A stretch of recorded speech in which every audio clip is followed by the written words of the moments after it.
4 days after the arrest in Brussels of Salah Abdeslam, one of the key suspects of the Paris attacks last November. The Prime Minister will chair a meeting of the government's Emergency Cobra Committee this morning, and as we've heard this morning, the 2 suicide bombers in the airport have been named, and they've also named the person that they're looking for as well. Well, yesterday, when in the midst of everything happening, we spoke live to the Conservative MEP Sajjad Karim, one of our MEPs in the Northwest. He was in Brussels as the situation was unfolding. You can probably hear a lot of the security sirens in and around. I think a lot of people are staying in the buildings. That's probably the advice they're being given at this moment in time. But there's... just absolute security absolutely everywhere, and the presence is increasing.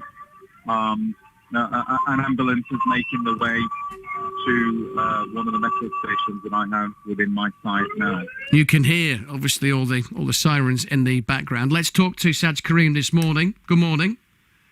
Good morning, Graham. How are things this morning? Well, I'm actually looking out at Brussels, which is quite clearly picking itself up, dusting itself off.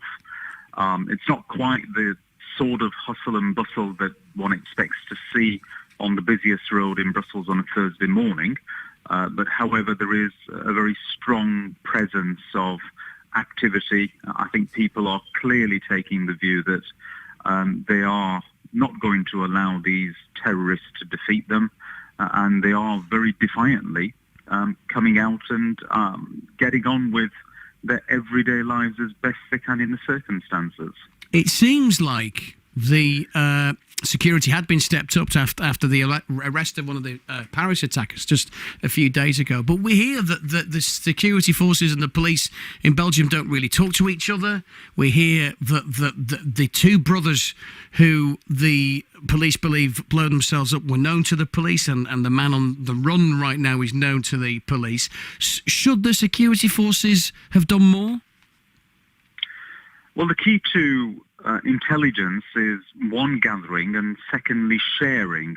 Unfortunately, within Belgium, we have a situation where the French side and the Flemish side do not necessarily share all of the intelligence that each of them individually collate. And that's in such a small country when you are facing a challenge, the scale of what we are, which is an issue of international terrorism with real global reach.